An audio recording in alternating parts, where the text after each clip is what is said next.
আমরা শুনছি বিভিন্ন কার্ড দেওয়া হবে, ফ্যামিলি কার্ড দেওয়া হবে, কৃষক কার্ড দেওয়া হবে। আমরা চাই কার্ড দেওয়া হোক, জনগণ সুবিধা পাক, কিন্তু এই কার্ড জনগণ পর্যন্ত পৌঁছাবে তো? 2000 টাকার কার্ড নিতে 1000 টাকা ঘুষ দেওয়া লাগবে না তো? তাহলে ঘুষ, চাঁদাবাজি সেটা যদি আমরা নির্মূল না করতে পারি, এই সকল সুযোগ সুবিধা কি জনগণের কাছ পর্যন্ত পৌঁছাবে?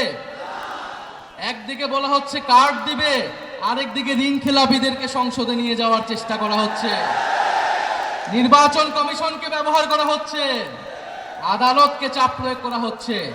ফলে এ কেমন দ্বিচারিতা?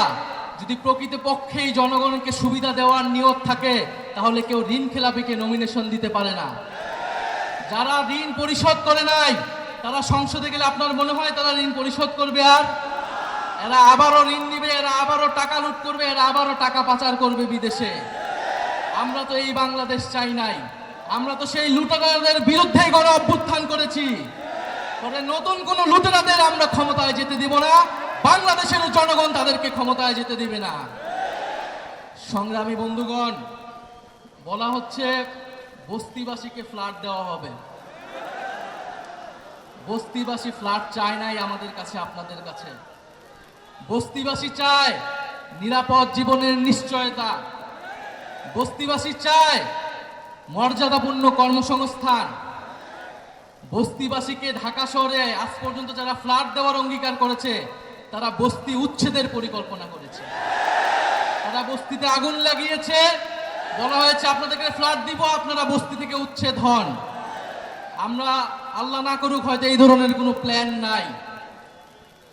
জান্নাতের মালিক আল্লাহ, অবশ্যই মহান সৃষ্টিকর্তা, আর ভোটের মালিক জনগণ, ভোটের মালিক নাগরিক।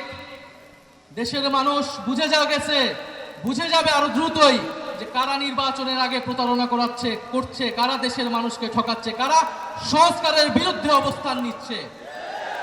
প্রিয় সংগ্রামী বন্ধুগণ, 12ই ফেব্রুয়ারি 10 দলীয় নির্বাচনী ঐক্যের সমর্থিত যার প্রার্থী রয়েছেন, যার যেখানে মার্কা রয়েছে, এই ঢাকা 15 আসনে দাঁড়িপাল্লা, অন্যান্য আসনে শাপলাকলি, রিক্সা সহ 10 দলীয় জোটের যেই মার্কাগুলো রয়েছে, আপনারা তাদেরকে জয়ী করবেন, তাদের সাথে থাকবেন।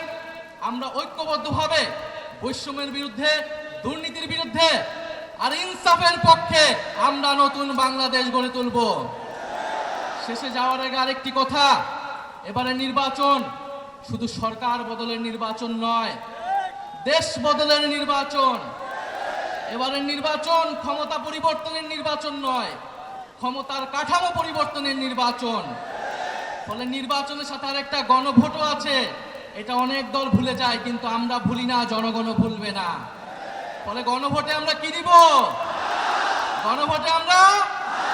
গণভোটে পরিবারতন্ত্রকে, দুর্নীতিবাজকে, বৈষম্যকে, আধিপত্যকে, গণভোটে ইনসাফে, গণভোটে 10 দলীয় ঐক্য জোটে ইনশাআল্লাহ আমরা এবারের গণভোটে হ্যাঁ জিতবে।